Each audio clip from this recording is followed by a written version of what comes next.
Hola, buenas. En este vídeo vamos a analizar la revisión de los actos administrativos en vía de oficio. En el vídeo anterior hemos hecho una introducción general de lo que es la revisión y las distintas formas de revisión. Veíamos que podía ser administrativa y judicial, y dentro de la revisión administrativa podía ser de oficio o en vía de recurso. En este vídeo vamos a analizar la revisión realizada de oficio. Recordemos que había tres formas de revisión de oficio. Por una parte, la declaración de nulidad de los actos nulos, que venía regulado en el artículo 106.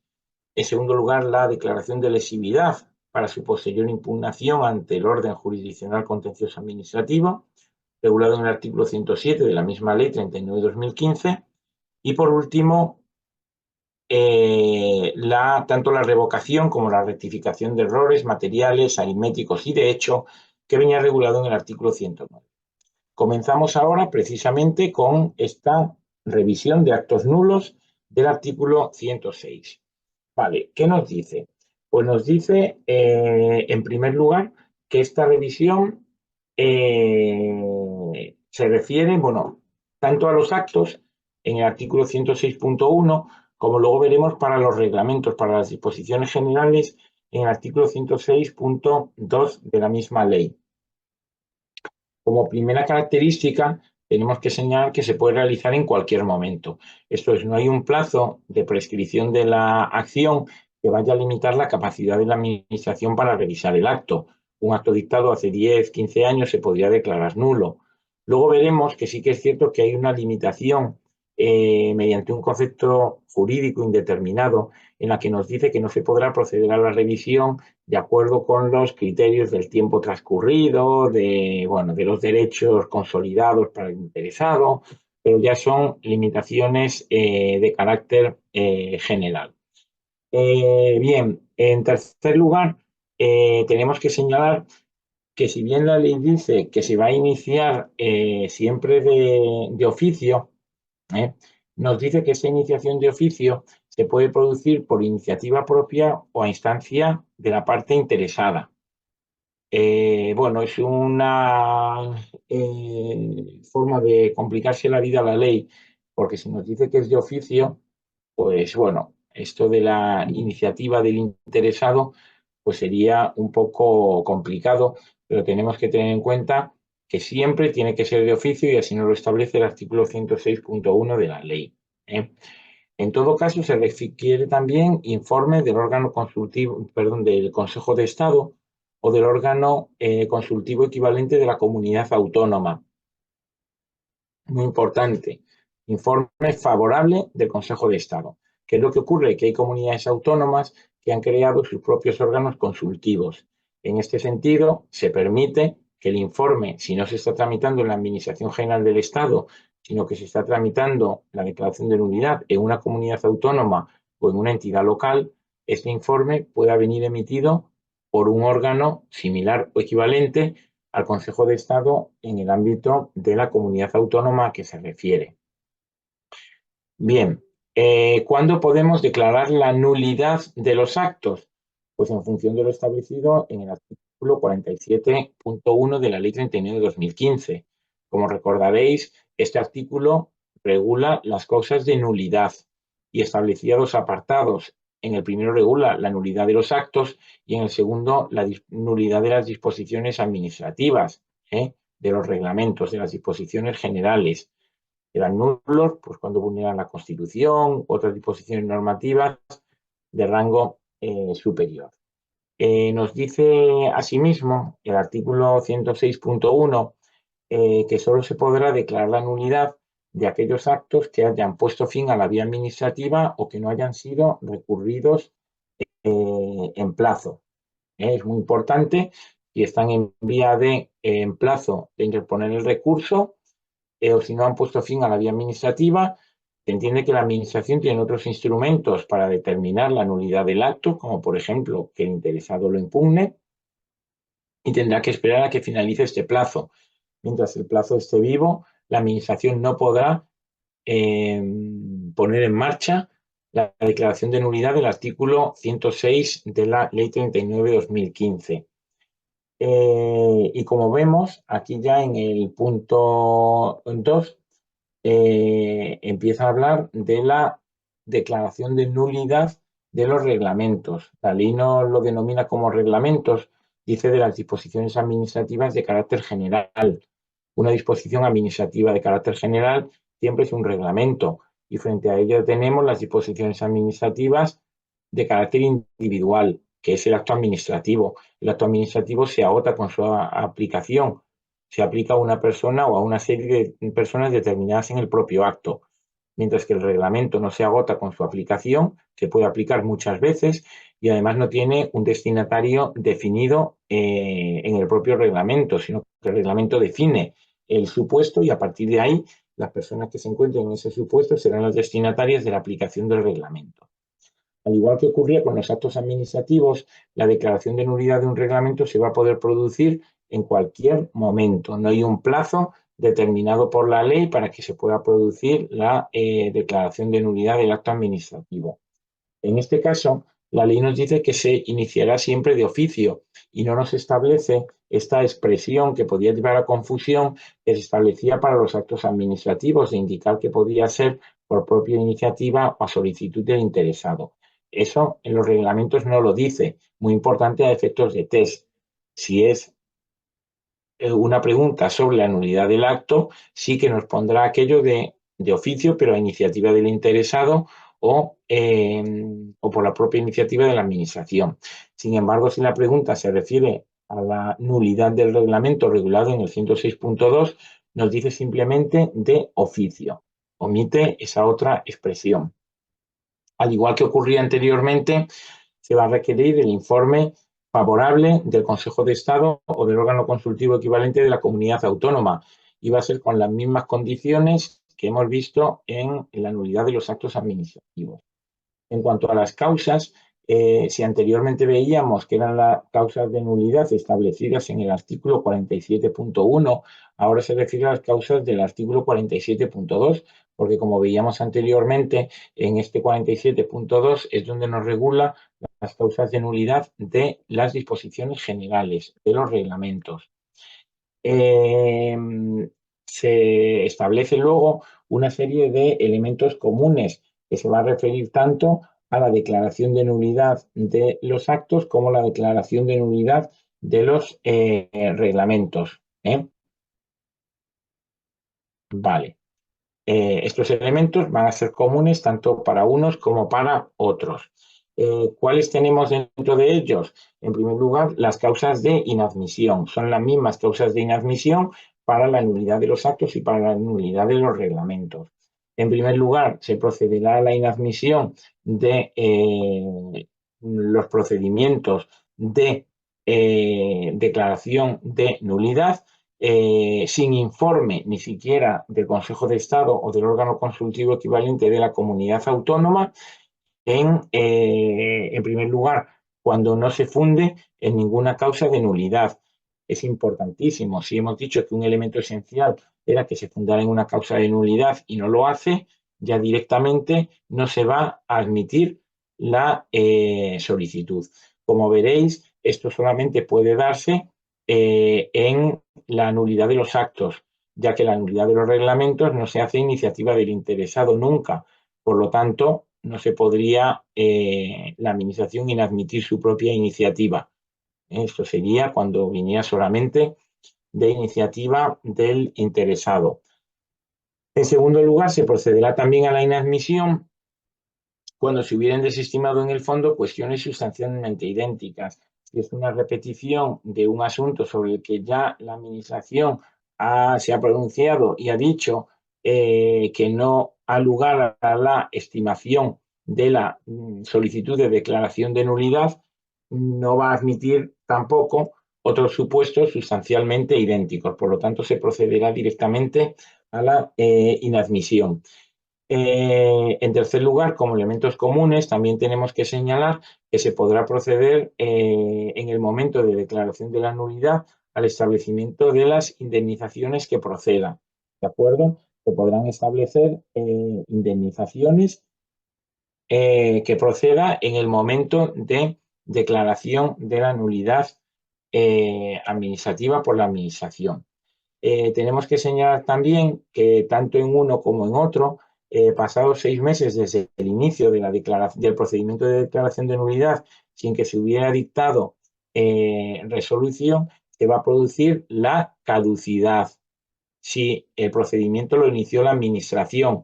Por lo tanto, pasados 6 meses en reglamento siempre va a ser la caducidad y pasados 6 meses en la declaración de nulidad de actos, tendremos que ver si la iniciativa partida por propia iniciativa de la Administración se producirá la caducidad. Pero si la iniciativa se había producido por solicitud del interesado, se va a producir el desistimiento. Este último supuesto tenemos que tener en cuenta que solamente puede darse en los actos administrativos. Solamente va a poder darse en los actos administrativos iniciados por el interesado, a iniciativa de parte. Esto solamente se puede producir en este caso. En el resto de casos se va a producir la caducidad si pasados 6 meses no se ha resuelto el procedimiento en ninguno de los sentidos. Por lo tanto, vemos como siempre el silencio administrativo va a tener carácter negativo. Bien, pues una vez analizado el procedimiento de revisión de oficio de los actos por nulidad, regulado en el artículo 106, vamos a ver ahora la declaración de anulabilidad de los actos anulables regulados en el artículo 107.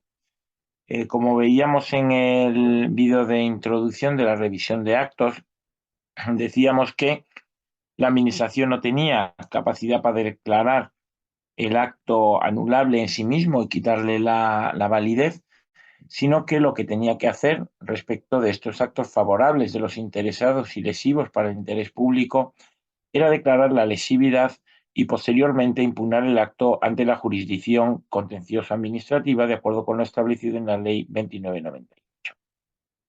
En este sentido, el artículo 107 nos dice que la declaración de lesividad tiene la finalidad de poder impugnar posteriormente ese acto en vía judicial.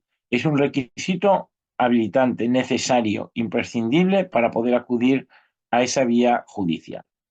Respecto de qué actos se puede declarar la lesividad, se va a poder declarar respecto de los actos favorables para los interesados y, por lo tanto, lesivos para el interés público. ¿De acuerdo? Porque aquí ponemos que es una declaración de anulabilidad. La declaración de anulabilidad tiene dos partes. Por una parte, la declaración de lesividad, que es toda la que estamos viendo, y luego, por otra parte, la impugnación ante la jurisdicción contencioso-administrativa. ¿De acuerdo? Entonces, esta parte es la que estamos viendo ahora, la de declaración de lesividad y, por tanto, requisito indispensable previo. Bien, ¿por qué causas se puede declarar esta lesividad? Por las causas de anulabilidad reguladas en el artículo 48 de la Ley 39 de 2015. Recordemos que las causas de anulabilidad de los actos nos decía cualquier otra infracción del ordenamiento jurídico distinto de las causas de nulidad, incluida la desviación de poder.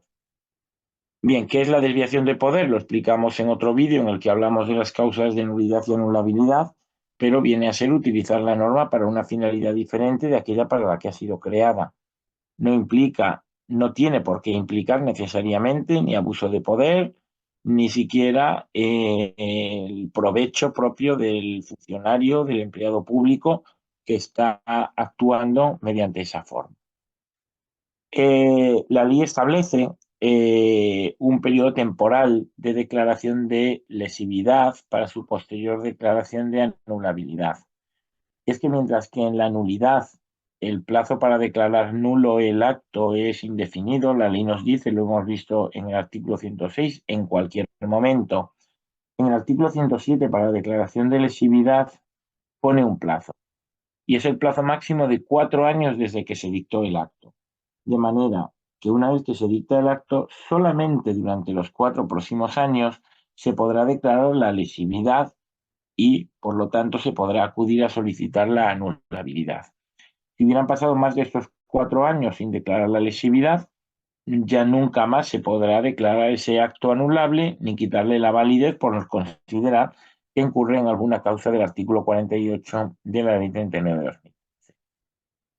Bien, este procedimiento tiene una fase que es de audiencia a los interesados.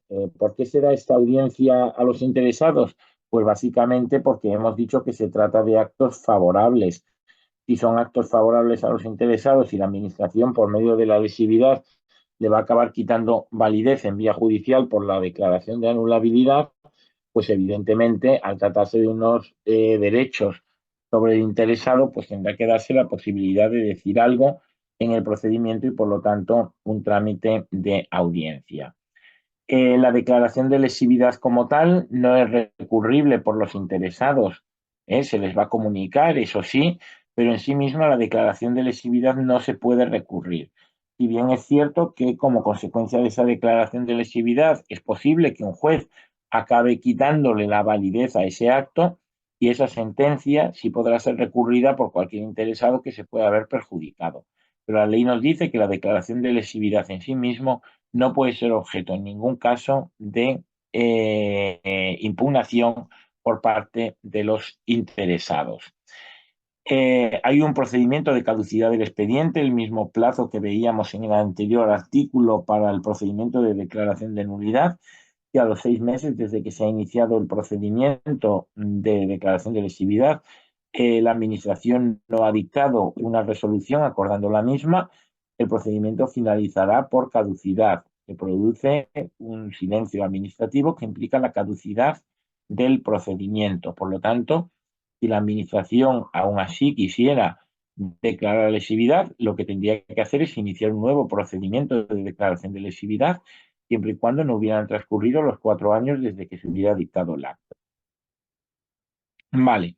¿Quién va a adoptar la declaración de lesividad? La ley lo dice de una manera genérica, dice que será en cada administración el órgano que tenga atribuida la competencia para ello. En el ámbito de la Administración General del Estado, pues sería como veíamos, no, como veremos en el vídeo del recurso, el próximo vídeo, el artículo 111, quien tiene la capacidad de revisión de los actos administrativos, salvo que en algún supuesto se hubiera establecido una norma especial, pero sería de acuerdo con los criterios establecidos en el artículo 111 de la propia Ley 39 de 2015.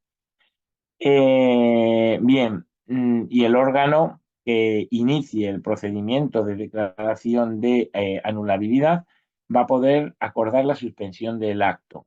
Entonces, tenemos un acto administrativo sobre el que o frente al que la Administración está iniciando un procedimiento de declaración de lesividad para su posterior impugnación en el ámbito judicial.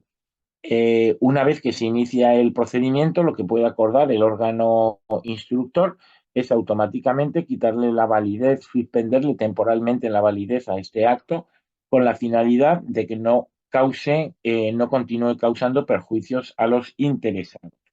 Esta adopción de suspensión de la ejecución de un acto o del cumplimiento de un acto que está siendo sometido a un procedimiento de lesividad solamente se podrá acordar, según nos dice la propia normativa, en aquellos supuestos en los que se pueda dar una situación de imposible o difícil reparación, pues en los que la ejecución en sí misma del acto vaya a suponer algo que no se pueda reparar. Si lo que se está solicitando la anulabilidad, por ejemplo, es una resolución de un expediente de expropiación forzosa que implica la demolición de un inmueble y el titular o la administración inicia ese procedimiento de declaración de lesividad, ¿se podrá suspender la ejecución del acto? Evidentemente. ¿Por qué? Porque puede causar un perjuicio para el interés público que posteriormente sea de imposible o difícil reparación, porque a lo mejor ese inmueble que se ha expropiado pues sea un inmueble que tenga un contenido histórico, artístico, una determinada protección administrativa que sea incompatible con la expropiación. Por lo tanto, solamente en estos casos se podrá acordar la suspensión del acto administrativo, objeto de la declaración de lesividad. He visto esto y para terminar con la revisión de oficio, nos quedaría únicamente por analizar los supuestos establecidos en el artículo 109 de la Ley 39/2015, que son dos. Por una parte, los que se refieren a la revocación de los actos y por otra parte, los errores. Los errores pueden ser de tres tipos, como veremos más adelante cuando lo analicemos, y nos centramos inicialmente, por lo tanto, en la revocación. ¿Qué nos dice la ley respecto de la revocación? Pues por una parte, y para explicarlo antes de empezar a analizar cada uno de los elementos, hay que señalar que la revocación es un procedimiento en el que se le pretende quitar la validez a un acto administrativo que está perfecto, un acto administrativo que no tiene ningún reproche jurídico, un acto administrativo que sigue escrupulosamente todo lo marcado y lo indicado por la norma, pero que por criterios de, para decirlo de alguna manera entendible, por sentido común, ese acto no tendría que estar ahí, no tendría que haberse dictado nunca. Y lo normal es que lo revoquemos, que le quitemos la validez. Os voy a poner un ejemplo real que ocurrió y es un organismo público que reclamó un céntimo a una señora. Normalmente la administración tiene unos límites en los que cantidades tan bajas no los reclama. No porque no pueda reclamarlo, sino porque no merece la pena, porque es antieconómico para la administración, porque el coste que le lleva a la administración reclamar un céntimo es mayor que el ingreso del céntimo en caso de que se lo vaya a producir, porque hay papel, hay tinta, hay sobres, hay tiempo de empleado, hay electricidad, hay otros gastos fijos de la administración que decide gastarlo en otras cosas más productivas. Pero por un error acabó saliendo una carta que se le reclamaba un céntimo. La señora reclamó y la administración pues dijo efectivamente esto nunca se tenía que haber dictado, revocó el acto administrativo. Jurídicamente, ¿esta señora debía el céntimo a la administración? Sí, lo debía. ¿Había actuado la administración en el plazo previsto? Sí. ¿Por el órgano competente? Sí. ¿Mediante el procedimiento establecido? Sí. El acto era perfecto. Pero dice, no tiene sentido, lo revoco, olvídese, no me dé el céntimo. ¿Qué requisitos tiene que tener? Que sea un acto de gravamen o desfavorable para la interesada. Y me diréis, ¿y este acto era desfavorable? Sí, lo era. Lo era tanto que puso una reclamación, que se fue a la radio y se fue a la televisión diciendo este organismo me está cobrando un céntimo que no me debe. Es un acto lesivo de gravamen. Si le requerimos dinero, es lesivo de gravamen. A partir de ahí, desfavorable de gravamen. A partir de ahí ya cada uno ponderará a partir de cuánto empieza a ser un real gravamen o no. Esto es la revocación. Vamos a ver qué nos dice la ley. Pues en primer lugar nos dice que para poder iniciar este procedimiento de revocación no puede haber transcurrido el plazo de prescripción. De hecho, en el supuesto que os decía, se produce como consecuencia de una reclamación que esta señora hace, de un recurso que pone y efectivamente se dice, oiga, que esto nunca se le tenía que haber pedido. Tiene que ser durante el plazo de prescripción. Si hubiera finalizado ya no se puede hacer. Tienen que ser actos de gravamen o desfavorable. Como se decía, reclamar dinero a una persona es un acto de gravamen o desfavorable. Distinto está que pongamos el límite del importe reclamado en un sitio o en otro. Pero es de gravamen y es desfavorable. Que la revocación no suponga realmente una dispensa, una exención no permitida, un privilegio. Dos cosas. En el ejemplo que os ponía, reclamar un céntimo no es ninguna dispensa, ninguna exención, ningún privilegio no permitido por las leyes. Y también es así como que con carácter general las deudas de ese importe ni siquiera se reclaman, ni a ella ni a nadie. Eso fue un error. Por lo tanto, es algo que está permitido, que está aceptado y que es el funcionamiento normal de la Administración el no reclamar importes tan bajos a un interesado. Y por otra parte, la ley nos dice que no sea contrario al principio de igualdad. Ya os digo, estos importes no se le reclaman ni a ella ni a nadie. No podría ser que a unas personas se los estuviéramos reclamando y a otros se los revocáramos porque entendemos que tal, no. El principio de igualdad, situaciones iguales, tratamiento igual. No puede ser lesivo para el interés público, no puede dañar el interés público. El no ingresar dinero en la administración daña el interés público, pues depende del importe que sea, porque en este caso daña más el interés público reclamar ese céntimo que no reclamarlo. porque le supone un gasto a la administración que le va a suponer tener menos dinero que si no lo hubiera reclamado, por los gastos que lleva aparejado la reclamación de este importe. Y por otra parte, que no sea contrario al ordenamiento jurídico. Si el ordenamiento jurídico expresamente lo prohibiera o si no, si no hubiera un procedimiento como tal para reclamar esta cantidad, pues no podría procederse a la revocación de este tipo de actos.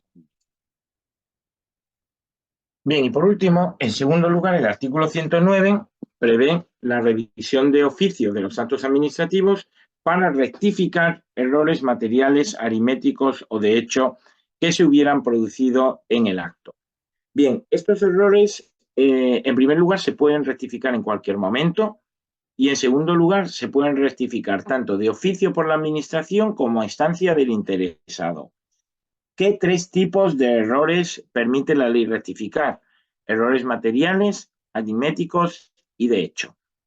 Un error, por ejemplo, en el ámbito aritmético, un error sería que la administración ha sumado mal o ha restado mal o ha copiado un número mal.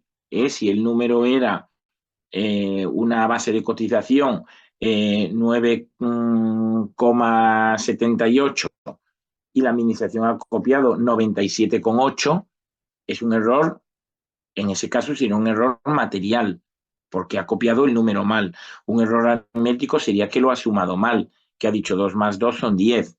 No, oiga, si aquí te ha dicho que te debe 2, si aquí te ha dicho que te debe otras 2 y al final te dice 10, es simplemente que se ha equivocado al sumar. Eso es lo que permite rectificar en estos casos. Oiga, es que me ha llegado una carta de un ministerio de Trabajo y Seguridad Social que me reclama una prestación que cobra de indebida. Como ese ministerio no existe porque ahora se llama de Trabajo y Economía Social, pues entonces este acto no es nulo, no es válido. No, mire, no. Ese ministerio no existe, pero el documento está bien. Entonces, simplemente rectificamos el error, le ponemos el nombre del ministerio correcto y el documento ya es válido. Se trata de ese tipo de errores, no pueden entrar en el fondo. Un error material aritmético, de hecho, no puede poner en duda en ningún caso el criterio utilizado por la administración. Decir, oiga, que este criterio que está usando está mal, es que está interpretando mal la norma, es que hay jurisprudencia que dice lo contrario. No se puede utilizar este tipo de rectificación de errores para entrar en el fondo. ¿Por qué? Porque está abierto a que se pueda rectificar en cualquier momento, pero son errores de este tipo. Por lo tanto, no se podría. Bien, pues con esto habríamos terminado todo lo que se refiere a la revisión de los actos en vía administrativa, la revisión de oficio. Veremos en el próximo tema la revisión de los actos en vía administrativa por vía de recurso. En el próximo vídeo analizaremos eso. Espero que os haya sido de utilidad, como siempre, de provecho para el estudio y la aprobación de la oposición. Mucha suerte y esto lo tenemos también muy bien explicado en algún caso práctico de los libros, tanto el de gestión como el de administrativos. Con lo cual, si os puede ser de utilidad, pues os lo recomiendo también.